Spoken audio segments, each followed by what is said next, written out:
Welcome everybody to another Meetup Live event. My name is Emily Trieste. I'm the events marketing intern here at Meetup. And today we are joined by special guest Brittany Berlin from the popular plant-based recipe website, the Banana Diaries, in celebration of the holiday season. Brittany will show us how to make vegan pumpkin French toast and vegan double chocolate chip cookies that will impress your guests, vegan or not. She will also walk you through top plant-based egg replacements and share her tips on making your recipes gluten-free. And before we get started, we're just going to share a few quick slides.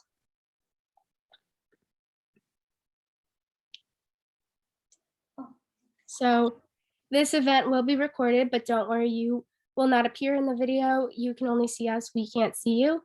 There's also a mute courtesy throughout this event, so if you have any questions, just submit them in the Q&A feature at the bottom of your screen. There's also closed captioning available. To turn it on, just click on the live transcription icon at the bottom of your screen as well, and just select your preferences. And for today's agenda, we have a quick introduction, which is right now, followed by baking with Brittany, and then a Q&A session at the end, which I will hop back in for and ask you some questions. So before Brittany starts with her baking, I'm just going to give her a quick introduction. So Brittany Berlin is the founder of the vegan recipe site, the Banana Diaries. Her brand was founded upon a desire to create and share wholesome plant-based desserts that everyone can enjoy. From those who have been vegan for years, but have longed for recipes that reminded them of their childhood, to those with food allergies and specific dietary preferences, and even for those who are vegan and gluten-free skeptics. The Banana Diaries serves up familiar, beloved baked goods and treats with a healthy twist, and offers customizable options for an array of preferences on top of vegan, including gluten-free, paleo, and nut-free. Brittany and her recipes have been featured in publications such as Well and Good, Parade, Health Magazine, Buzzfeed, Thrive Magazine, Thrillist, and more. Her cookbook, Baked with Love, was published last fall with Simon Schuster, featuring over 110 vegan and allergy-friendly desserts. So I cannot wait to see what you have for us, and I'll just let you go ahead and get started so I don't have to take up any more of your time, and I can't wait. I'll be back for Q&A. Yeah, cool. All right. So today we're going to be making vegan pumpkin French toast and vegan double chocolate chip cookies. Both can be made gluten-free. The French toast can be made gluten-free just by swapping out the bread. So today I'm using some homemade vegan cinnamon babka that I made. The recipe is on my site. You can also use vegan challah, which I also have another recipe for that, or just your favorite vegan bread. You can also make it gluten-free. So this babka is about like a day old, so that's perfect for French toast because we want the French toast to really like soak up all the moisture. And when you have fresh bread, it tends to be a little bit like crumbly and soggy. So without further ado, we're going to start by heating up our pancake griddle, which I have right off to the side. You can also use a regular saute pan with a little bit of oil or vegan butter. So I'm just going to turn this guy on. All right, and that's just going to heat up while we quickly make our batter. This whole process is like super quick and simple, so it's a great recipe if you want to make it for a holiday brunch or just like a weekend breakfast. So we're going to start with our dairy-free milk. So it's 1 cup of dairy-free milk. I'm using soy milk. You can use oat milk, cashew milk, almond milk, any of the dairy-free milks. I'm just going to pour it in here. And then we're going to be using Aquafaba. So this is 1/3 cup of Aquafaba, or 76 grams if you're using metric. That's also 1 cup of dairy-free milk is 240 milliliters, just in case anyone using the metric system. I typically use the metric system, but I know that a lot of my readers are US based, so not everyone uses the metric system. So, but I found that the metric system is way more accurate for baking, so that's why I tend to lean more towards that way. But anyway, so the Aquafaba is actually chickpea brine. That sounds a little bit gross, but trust me, it's like totally fine. It essentially acts like an egg white in baking, or for our case, like the whole egg. So we're just gonna add this in. And make sure that you're using unsalted chickpea water, or chickpea, like a can of chickpeas, because salted will not taste good. And then we're gonna add in 1/3 cup of pumpkin puree.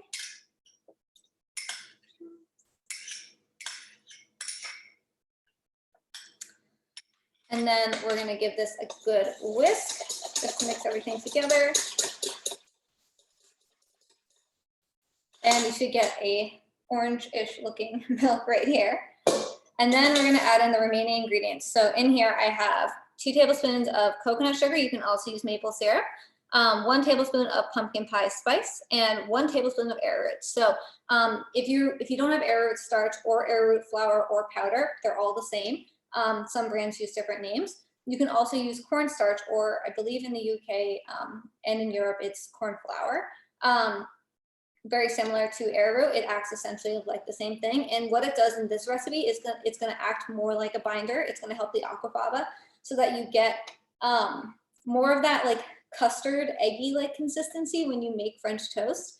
I've used and you'll see many vegan French toast recipes use like flaxseed egg or chia egg, and those are great. I found with the chia egg that it tends to leave an aftertaste, which if you've ever had chia seeds, like you know that chia kind of does have like a particular taste. So some people like that, some people don't. So I found that using aquafaba is like a great solve if you're serving for people that are not vegan as well. That's kind of my whole thing, is like I want to make a recipe that anyone could enjoy whether or not they're vegan. I have like a mix of people in my family, so it's kind of hard to find something that everyone enjoys, and these recipes kind of solve that. So we're just gonna whisk everything. Okay. And now the mixture is a little bit more caramel in color.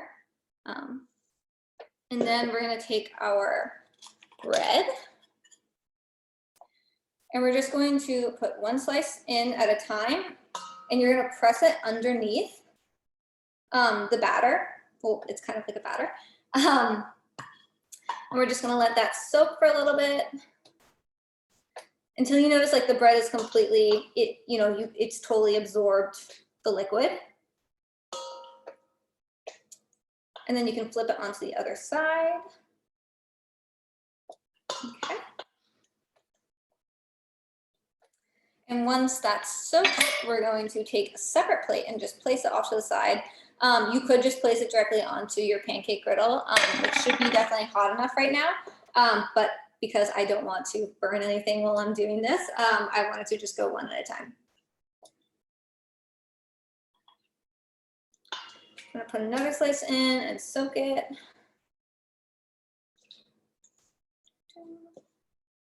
Flip it.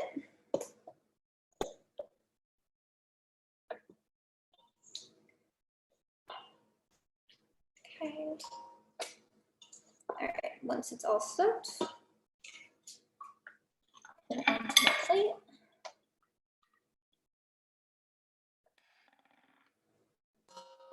And then 1 more slice. And if you're looking for a bread that is gluten-free and vegan, I do have a gluten-free vegan cinnamon roll dough that I've used as a brioche dough as well. You just basically, you don't make the cinnamon roll part, you make the dough, and then you'll like finish out the process by just making it into a brioche dough. That also works if you're looking for a good gluten-free vegan bread. There are others that are on the market. Not many that are also vegan, which I think is the tricky part. So once we have our slices, I'm going to put this guy out, or I'm going to take my spatula, because we're going to need that to flip. I'm going to put the batter off to the side, and I'm going to move the skillet more up front.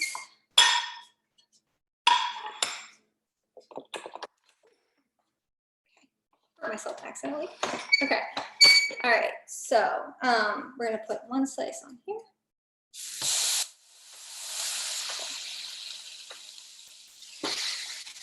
And this guy. Okay, I'm going to put this plate off to the side.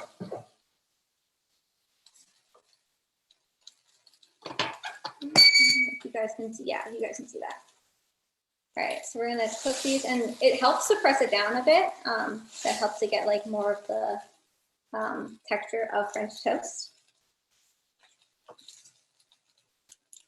We're just gonna cook these for a few minutes on each side.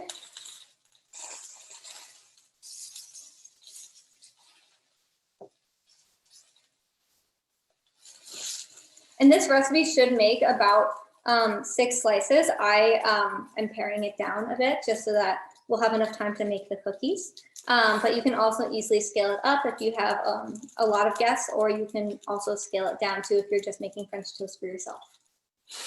But it also freezes great too. So like if you have a lot of extra slices, you can freeze them and then just easily reheat them whenever you want them.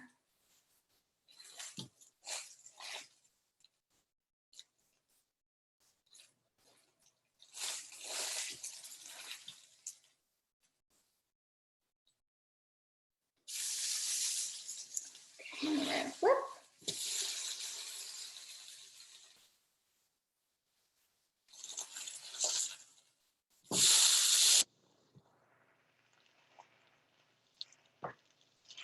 And then the last one. Okay, awesome.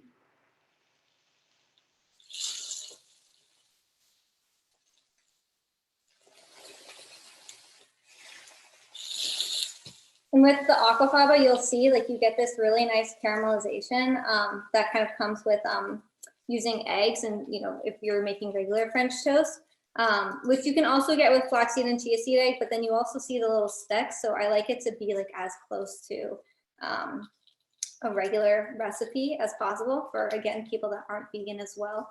I'm fully vegan, but again, I'm trying to make so that everyone can enjoy it.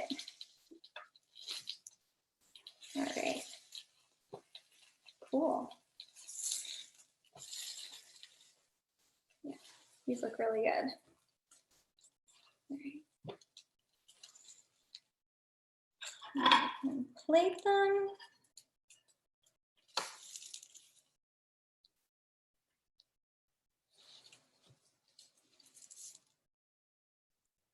All right, okay, so I'm gonna move this guy back over. And if you guys can see, here's the French toast, and then you can top with coconut whipped cream or maple syrup or some more pumpkin spice. It's really, really good. So I'm gonna set this aside, and then we're gonna transition to the cookies.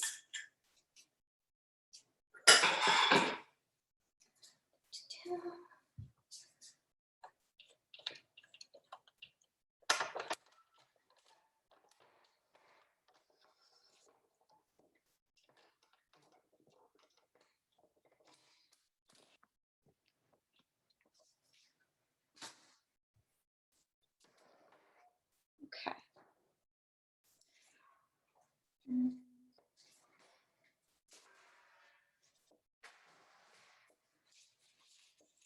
So for the double chocolate chip cookies, I have a baking sheet lined with parchment paper, and we're gonna bring over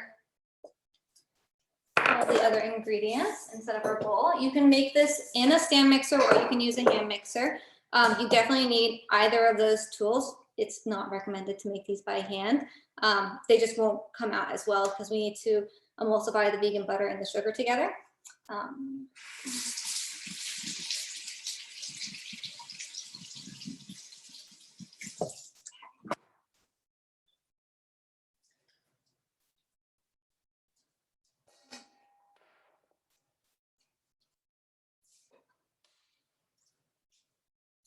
Chocolate chips and our sugar. I'm going to place that right here for now. Okay, so we're going to first start by whisking together the dry ingredients. Typically, you could make these in one bowl, but I think that you'll get a more consistent dough if you just do 2 bowls instead. So I've already measured out the flour. You're going to need about 160 grams of flour, and then I've also added in a teaspoon of baking soda. Baking soda will help these cookies spread a little bit more because when we add in the cocoa powder, which is 50 grams of cocoa powder, and we're also using natural cocoa powder and not cacao powder, because natural cocoa powder has a little bit more acidity in it, so it's going to actually help the cookies rise a little bit instead of like just spread flat.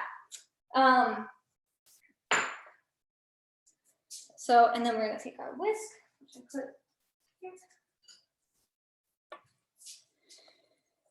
and whisk everything together.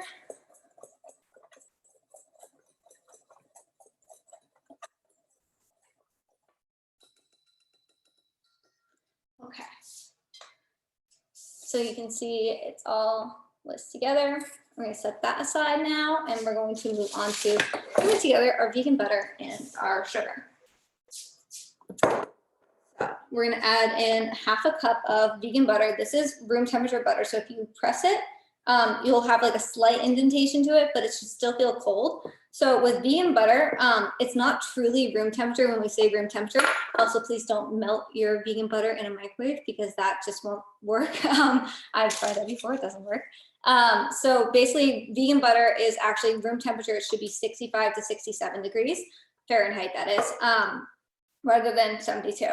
And then we're also gonna add in 75 grams of granulated sugar and 100 grams of brown sugar. So that's about 1/3 cup of granulated sugar and half a cup of brown sugar. I'm gonna set this aside, and then we're just going to cream this together for about 3 minutes. We want the sugar to really emulsify into the vegan butter and be really fluffy, because that'll also help give the cookies a little bit of a puff to them. And it also helps to create the chewy texture. There we go. I think I might actually have to switch to a stand mixer. My hand mixer, it's cordless and it just died. So let me switch to a stand mixer actually. Put this guy in. So if you're using a hand mixer, you can continue with your hand mixer. I'm just going to quickly switch this to a stand mixer. The one downside of having a cordless hand mixer is that it sometimes dies on you. Otherwise, it's very good. Okay. All right, so we have the stand mixer now.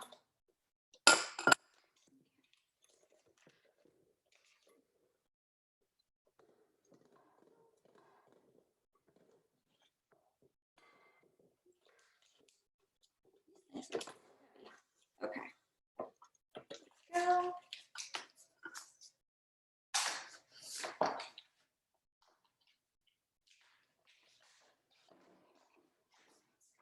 And then I'm going to be using the paddle attachment for this.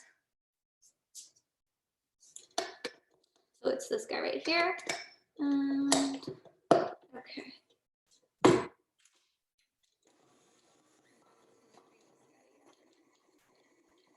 So fluffy.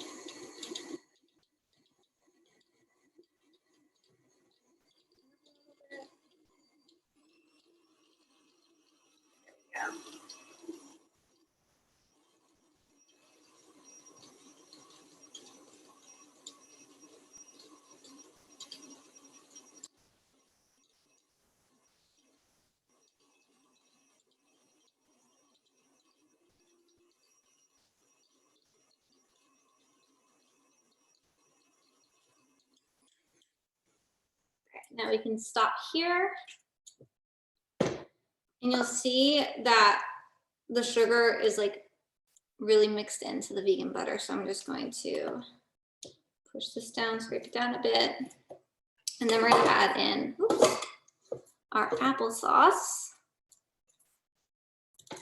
Okay.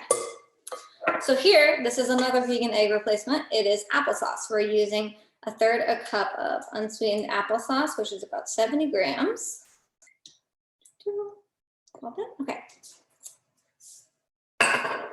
And applesauce typically acts like an egg yolk or the whole egg in a recipe. So I use it often for cake recipes, cupcake recipes, cookie recipes. I also use vegan dairy-free yogurt too. That is also great in cakes and cupcakes, but for cookies, I typically do use applesauce. I'm gonna scrape it down a bit. Okay, and now we're gonna continue mixing.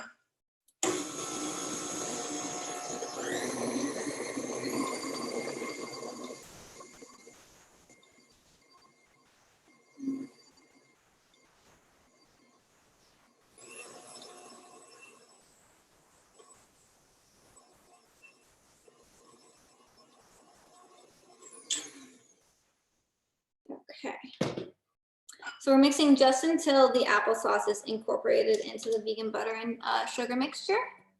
And now I'm going to scrape down the sides a bit, and then we're going to add in our flour. So I'm going to remove the paddle attachment. Okay, there we go. There we go. Okay. move the bowl to the stand mixer. Whoops. Okay.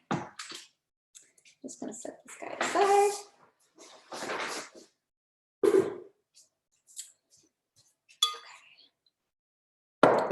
I buff my hands a little bit. Okay. All right, so now we have our vegan butter and applesauce and sugar mixture. So now we're going to add in the flour mixture, and we're just going to fold into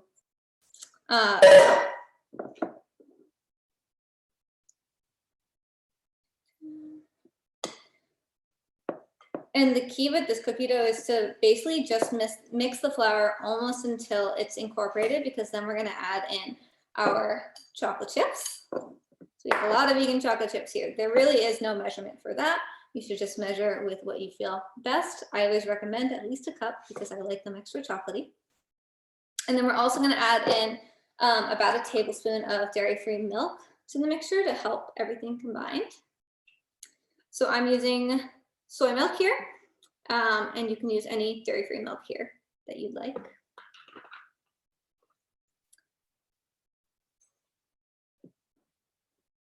Okay.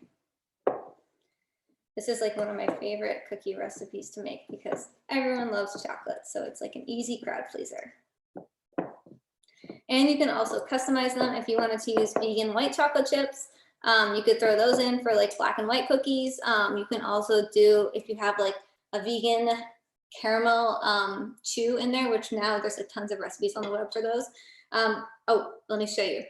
So this is what I mean by it's almost mixed in. So you'll see that there's still some dry streaks in there, and this will prevent the overmixing, because if we overmix, then they get to be a little bit too like kind of chewy, gummy, but not chewy, not in the good way.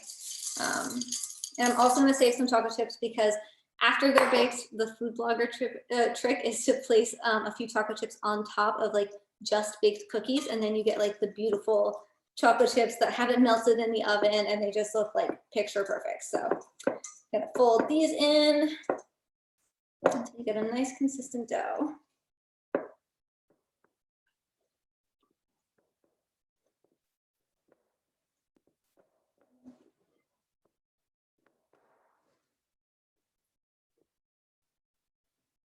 All right, awesome. This looks so good. Okay, so this is what the dough should look like. Oh, all right, and now I'm just gonna chill this for 10 minutes. So Emily, if there are any questions right now, we could also take a few questions just while the cookie dough is chilling before we scoop it.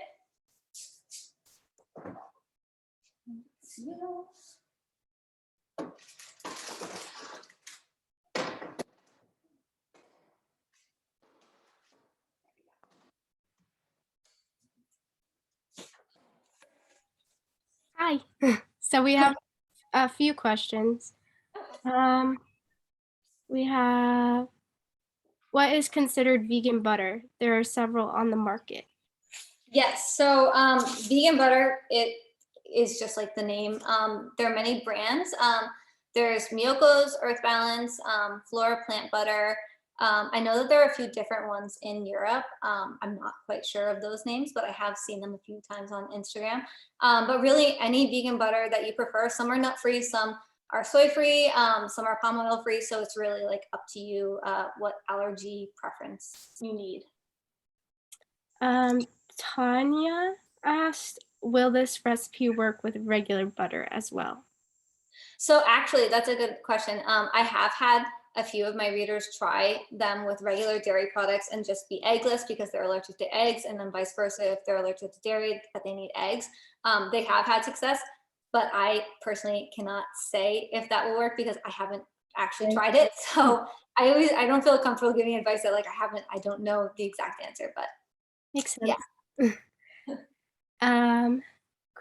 Kirsten asked, thoughts on vegan butter versus coconut oil or shortening? Yes. Okay. So vegan butter is much like regular butter in that it has a little bit of a water content to it. So butter in itself is not all fat. That's what you get with shortening. It's like pure fat. So that's what helps the cookies spread. If you've ever made cookies or like a paleo cookie with coconut oil, you'll notice like it's kind of hard to spread. So coconut oil is 100% fat.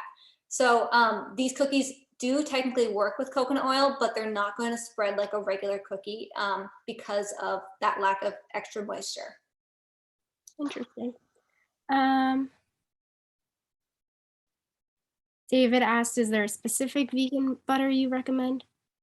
I've tried a few. I think that they all work quite similarly. It really is just on your preference. So like I personally love Miyoko's Earth Balance is great for nut free, which is what I use with my fiance's sister who has a nut allergy. Or Flora is also great. It's not as widely available though, I think. So that's why I usually just recommend Miyoko's or Earth Balance. Mm-hmm.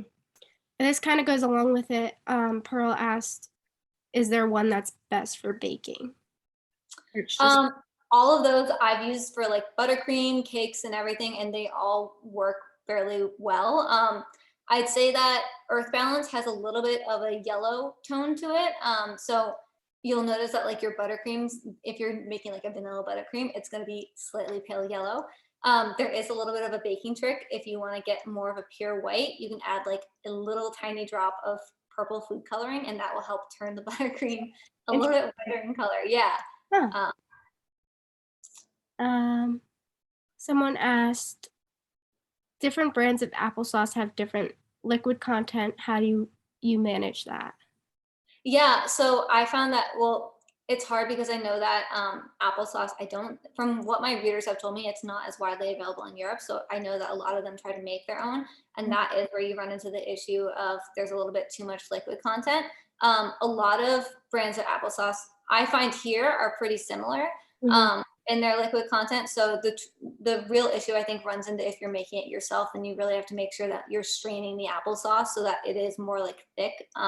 It can be like a little bit runny, but if it's, and the same thing goes with Aquafaba, like some cans of chickpeas have like a more watery Aquafaba than others. I personally love using Jovial Foods because I find that their Aquafaba is super thick. Otherwise, if you're using like a Trader Joe's brand, you'll sometimes have to reduce it on the stove to thicken it, which then you have to cool it, and that just takes a long time. So quite a process if you don't have applesauce near you. I know. Betty asked if you're using gluten-free flour right now or just regular. I'm using just regular flour, but this does also work with gluten-free. The brand though that I specifically use is Bob's Red Mill gluten-free 1-to-1 baking flour. That's in the blue bag, not the red bag. Yeah, I've tested a few different gluten-free flours. It's funny because I feel like vegan butter has like it's pretty similar throughout all brands, like in terms of the result, but like gluten-free flours still can be very different when it comes to each one. I can agree with that. I'm gluten-free, so I've tested it out too, and I agree with you. Which one is your favorite? I like the one you mentioned. Oh, good. Okay, cool. Yeah. Yeah, they're the most consistent I find. Yeah. And then if you add a tablespoon of arrowroot starch, I find that it actually like helps with the grittiness sometimes. Like sometimes it tastes a little bit gritty to me. So yeah, like cornstarch. Yeah. It helps. Definitely gritty. Let's see. Someone asked, I always mix the flour with the mixer. You mix by hand. Is that normal for baking? Oh yeah. I mean, if you want to mix the flour with the mixer, that's totally fine. I just find that like I can just easily whisk it and it's good. But anything that works for you works. That's a cool hand mixer you had. I was really impressed by that. Oh yeah, normally like I guess it lasts for forever, so I actually don't remember the last time that I've charged it, but like it will last me for like months on a full charge. So that was my issue. But now you can see that it works with the stand mixer as well. So. Oh yeah, I guess we can take out the medium now, and then we'll finish scooping that and get it into the oven.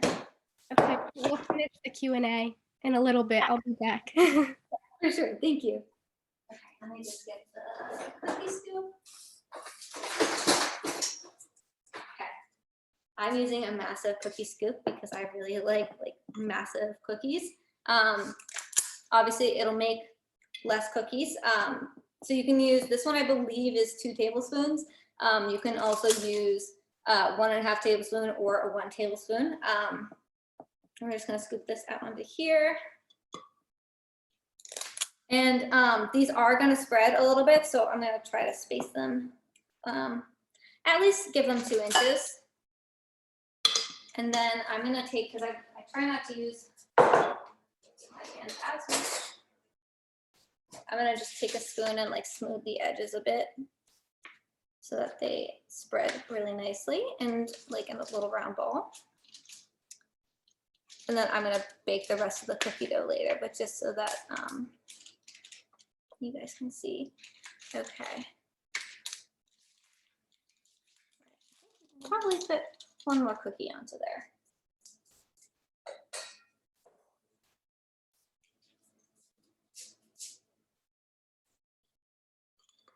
Okay.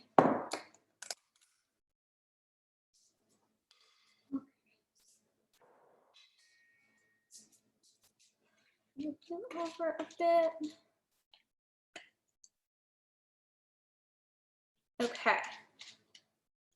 And these are ready to go into the oven. So my oven is preheated to 350 degrees Fahrenheit. And I'm on convection too. I know that some ovens are different. But I'm gonna pop these into the oven and they're gonna bake for about 10 minutes. I'm gonna check on them after 10 minutes. Sometimes they need a little bit longer. So I'm gonna go put these in.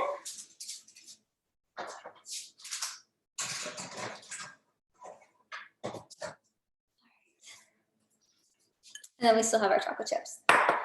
So we can continue the Q&A too if while these are baking.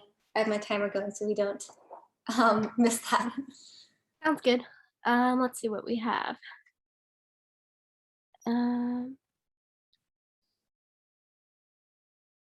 Susan said you mentioned adding a tablespoon of something to the gluten-free flour to avoid the grittiness. What is that again?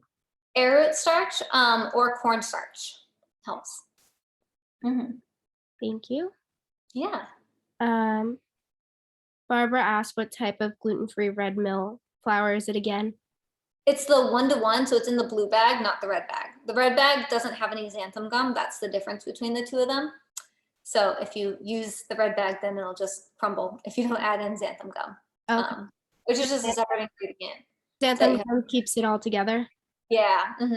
Or psyllium husk too. I really like psyllium husk. I've been using that in like my gluten-free vegan cinnamon rolls. Like that helps to kind of get like the stretchy bread texture.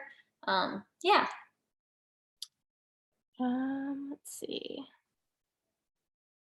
Jack asked, what is putting the dough into the fridge do, and is it the fridge or the freezer? So putting it into the fridge is going to make sure that the cookie doesn't spread too much. They already are not going to spread as much as a regular cookie because of the cocoa powder, but this just ensures that, you know, they're not just like blobs. But you can freeze this cookie dough if you want to make the cookie dough and then like bake it later. So you're just gonna have to allow it to sit in the fridge for like a few hours beforehand. Someone asked, do you ever use any powdered egg replacements rather than Aquafaba? No, so I haven't because I find that it doesn't yield the best texture. I don't feel like it really does the trick. And also I find that like it is kind of harder to find those egg replacements. So I feel like by using, you know, the Aquafaba, the applesauce, dairy-free yogurt is really, really great. And I think that it's, you know, more accessible to people. You still get like a fantastic texture that's like almost like eating a regular cake. So yeah. Oh, you can also use pumpkin puree and like banana too for an egg replacement.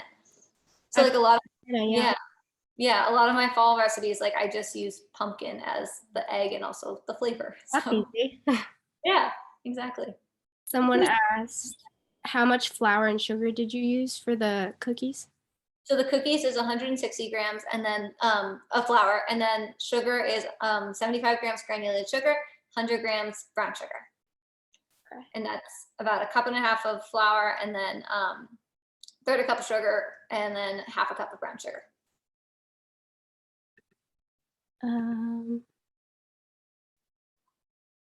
Let's see. Lynn asked, what else can you put in the cookies in place of chocolate chips? So if you want to do like a super holiday one, you could crush up peppermint candies. A lot of them are already vegan, so you can crush up those and have like a chocolate peppermint.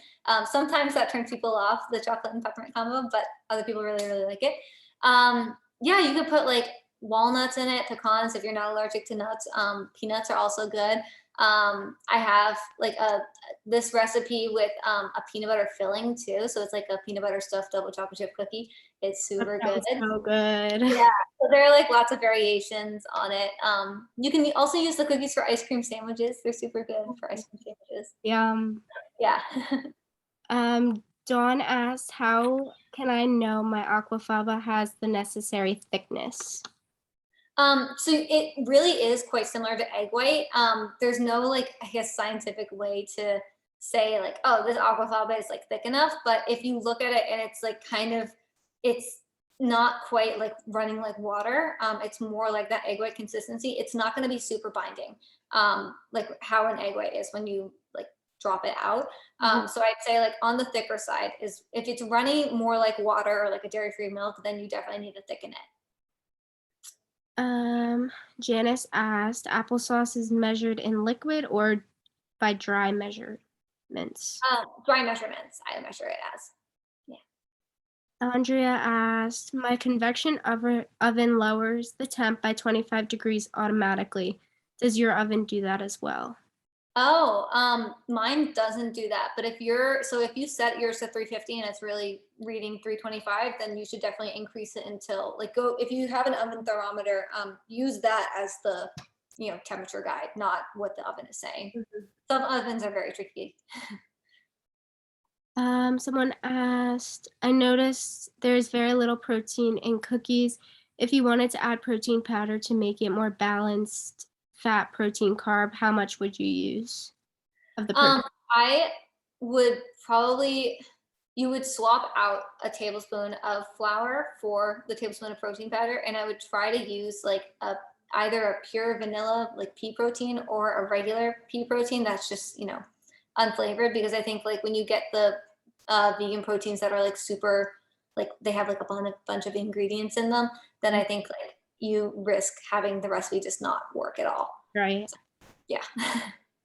Chinoa asked, when using egg replacements, how do you measure, example, 1 egg equals 3/4 a cup of aquafaba, applesauce, chia seed water, etc.? Oh, yeah. So it varies on the egg replacement. So a third a cup of applesauce is 1 egg.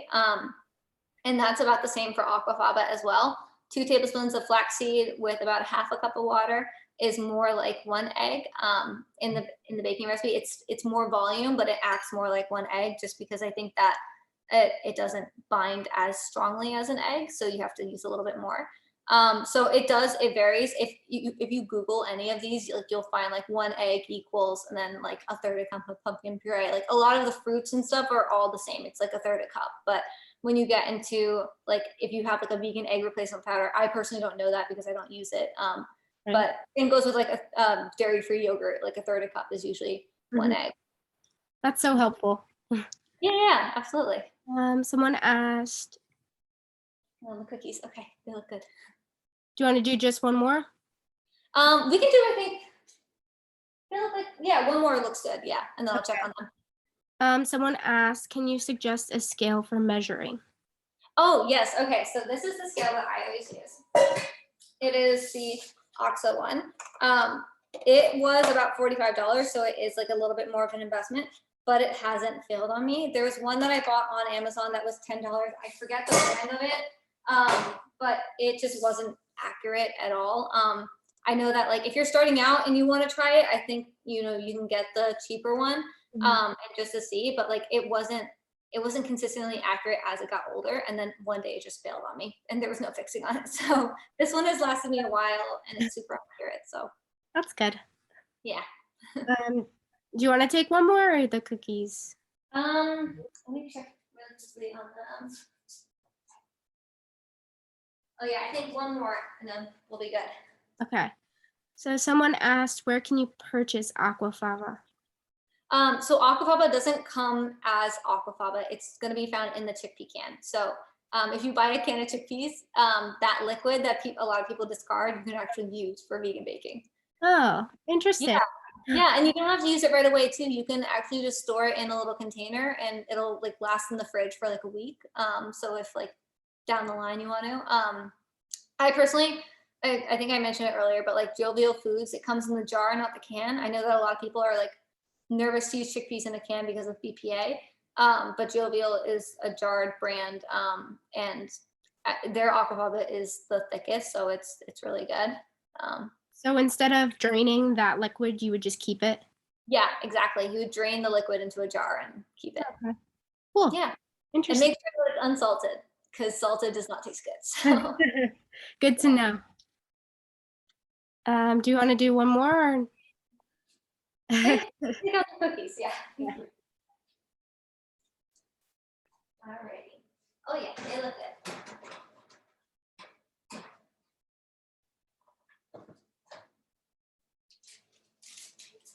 Okay, so these are our cookies. They're on the bigger side, whoops, because I use a big cookie scoop, but I'm just going to top them with the chocolate chips, and this will help them get that like really nice, clean food blogger look. So if you want to use this during your holiday baking, it'll make them look really good. And then for these guys, you definitely want to let them sit for about like, oh, there's my timer. About 10 minutes on the parchment paper, because vegan cookies tend to be a little bit softer and more delicate than regular cookies when they first come out of the oven. But then they should, you know, solidify and be able to like be picked up and everything. So yeah, and you can also sprinkle on a little bit of sea salt too if you want to be fancy. The Malden sea salt is great. Just gonna make them look nice and pretty.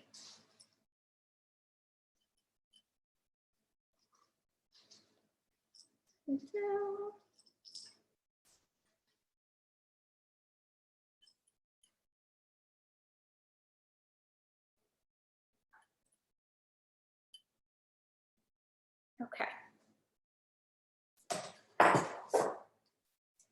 And then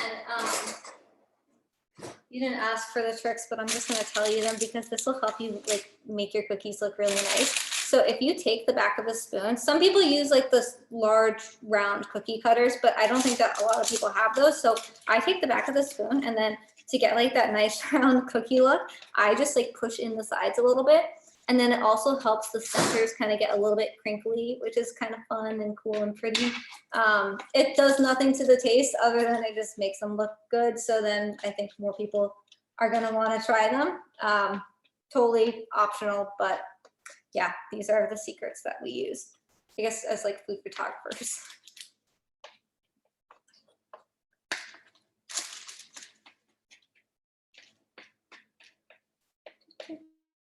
All right, cool. So I'm just gonna let these sit here. And yeah, and then like after 10 minutes, you can like enjoy your cookies, and yeah, we're done then. I'm back. Hey, hi. Looks so good. I'm getting so hungry. I want to eat those. I have to baking the rest of the dough. But yeah, they're super good, super easy. You definitely have to try them. Yes, I will. Yeah. I love too how you have the options to replace the eggs and make it gluten-free, because that Yeah, just opens it up to so many more people trying your recipes. And I have a lot of gluten-free family members, so I'll definitely try this holiday season.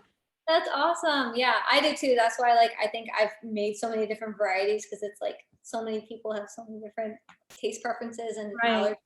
Allergies are so much more prevalent than I feel like they were. So Oh yeah. Yeah. So we have some more Q&A, so I guess we could just get into that. cool. Let's see. Someone asked, can you use flax egg instead of aquafaba? So you can use it. I personally don't like it as much because I think that it like people are a little bit inconsistent with how they make their flaxseed eggs. So like Aquafaba and Applesauce are a little bit more consistent on like, you know, measuring. Like I think some people like I mean, you have to just be really diligent about measuring it. So it's like 1 tablespoon and then, a quarter cup of water for 1 flaxseed egg, but some people just eyeball it. So I think that's where you can run into issues. It does work. I don't think that it yields like the most moist cookie. And I think the applesauce, that's why I like to use the applesauce, because like it adds a lot of moisture to it. I know we're adding water, but there's something with like the water and the sugar that just makes these cookies work, I think. So it's possible, but you're not gonna get the best results. Short answer. Let's see. Um, Someone asked, do you have another option for sugar? Yes, you can use coconut sugar. You can actually use all coconut sugar in this recipe instead of granulated and brown sugar. They'll still spread. I think like a lot of my readers, like they come from more of a classic baking background. So like they'll typically go for the granulated and brown sugar. And I think that also helps when people are like, oh, like using applesauce and coconut sugar in a cookie recipe. What are you doing? So I think that's why like it just helps people ease into it. But you can use coconut sugar too, and it works. So, would that just be a preference thing? Yeah, it definitely would be, because they still spread wonderfully, and they have a little bit more of a caramel taste because I think coconut sugar has a bit more of a caramel taste. Brown sugar does too, but coconut sugar, if you're using all coconut sugar and making them like entirely refined sugar free, then it will have like that bit of a caramel taste to it, which I personally like. Corbin asked, as a beginner cook, what is your recommendation as a good foundational bake to practice? I think baking the like straightforward things like a vegan vanilla cake or like a vegan chocolate cake or like these cookies. Cookies are super approachable. I think that there are some like you just have to be baking is not so much like cooking, where it's like I think with cooking you have so much freedom to create a dish that like is so personalized to you, and like you're adding in the herbs and stuff and you don't necessarily have to measure it.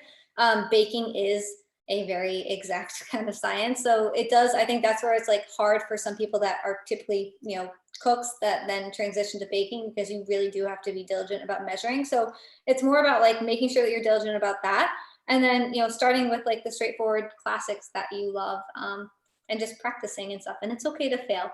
I failed many times and stuff. Like you might not get a recipe right the first time, and that's okay. But you just keep trying. I've definitely heard that. I know a few cooks who have had trouble with baking because they're just so used to like winging it and kind of just throwing Yeah. in things based on taste. But It, that's a little harder with baking. it is. It's so much of a science, and like it's fascinating too because baking is a science, but like then vegan baking is like not exactly a one-to-one science. Like there are some things that are one-to-one, like flour is vegan, so that stuff is the same. But then sometimes you have to adjust the flour ratio because of the wet ingredients that you're using because they're slightly different. And like whoever had mentioned it, the protein content. So like eggs have protein in them, which actually helps things rise, and it creates a more stable bake or whatever, like for your cakes and stuff, or like if you think about angel food cake. Whereas like applesauce and all the other vegan egg replacements don't really have protein in them, so you're really missing that amino acid profile that helps things rise and stabilize. So that's why you have to like really lean into like creaming together the vegan butter and sugar, and using baking powder, baking soda, not too much though, because then your stuff won't taste good, because baking soda has a very strong taste. But yeah, so it's really then more about the technique rather than the ingredients. That's so interesting to know. There's so Yeah. much that goes into it. Oh yeah, but like once you know it though, it's so much fun, and like it is like it can be as simple as regular baking once like you just have to have like an open mindset to it. Yeah, I'm sure once you get used to it, it's easier to get down. Yeah, absolutely. Natalie asked, I've always used applesauce in place of oil. So can you double up and use it for a recipe that calls for eggs and oil? So this is really dependent on the recipe. So like for instance, a cake recipe that uses vegan butter and not like an oil. So there are some cake recipes that use like a liquid oil and then an applesauce or an egg. And there it's safer to just do all applesauce. It won't have the exact same texture, but it is safer than using vegan butter, which you're more likely than not using that at room temperature. So that means that you're probably going to be, creaming together the vegan butter with the sugar, which means that you can't really do that with applesauce, especially with the water content. Like it just doesn't, it doesn't fluff. So then it's trickier. Your cakes won't rise as much. There are some recipes, like I have a vegan pumpkin roll cake on the blog that is entirely oil free. It just uses pumpkin puree. So like if a recipe calls for that, then it's okay to do that. But you can always leave a comment on someone's blog too, saying like, hey, like, is this an okay swap? And sometimes they've tried it and it works, and sometimes they haven't. So then you have to experiment. But if you're like really into that, Speaking of swapping ingredients, can you use a banana instead of aquafaba? Depends on the recipe. So I guess with the French toast, I would really try to stick with the aquafaba, but you could swap out the pumpkin puree for banana and have banana French toast. But you're gonna have a better success. You're gonna have a greater success when you swap in like a banana for applesauce rather than aquafaba. So like you have to think about like the textures of things with egg replacements, which is I think the trickiest part, is that like it's not like regular baking where it's just an egg is an egg. It's like they all kind of serve a different function in a recipe. So banana is similar to applesauce, therefore, like it's most likely going to be an easier replacement. So have you learned most of this through like trial and error? Yeah, a lot of trial and error, and then like also reading up on I think I love reading up on like the science of it too. Like when I'm like really stumped on something why it's not working, then like I try to figure out like, okay, like what's actually going on Like here. And it's super fascinating, but not everyone really likes that stuff, but I find it interesting. We got another question coming in. Someone asked, we use Earth Balance vegan spread, but I've never used a vegan butter. What brands are out there? Oh yeah, so Earth Balance they call it a vegan spread. I'm not sure why they don't call it butter, but if you're thinking about it in like the tub, that's vegan butter. They also do have like the baking sticks. I've used them interchangeably. I haven't really noticed that big of a difference. So you can use those. Miyoko's is another great vegan butter. And then Flora plant butter.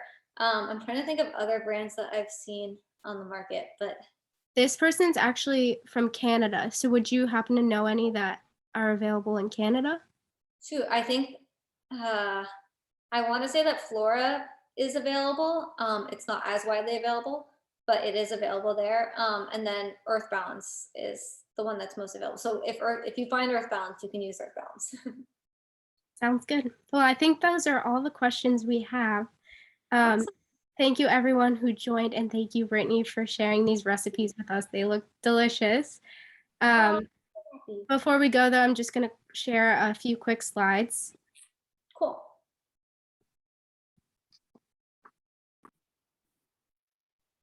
So this first slide is Brittany's cookbook, Baked with Love. And you guys can purchase this on Amazon, and I'll just put the link in the chat quickly. Thank you guys. And then her blog is also thebananadiaries.com, which I'll also put in the chat so you guys can find more vegan recipes for the holidays. Thank you. And you can find both of these recipes on the blog too if you want to save them. And if you guys want to become a meetup organizer, you can save 30% off your first subscription today by going to meetupsavings.com. And we also launched our podcast, Keep Connected with Meetup CEO David Siegel, earlier this year. So if you guys want to just take your phone out and scan this QR code to give it a listen, or you can use the link meetuppodcast.com to give it a listen. And as a final reminder, you guys can view this recap of the event on our Community Matters blog at meetup.com/blog in a few days. So I'll just put this in the chat as well so you guys can find this recording. And thanks again for everyone who joined us, and happy holidays. Bye guys. Thank you. Bye.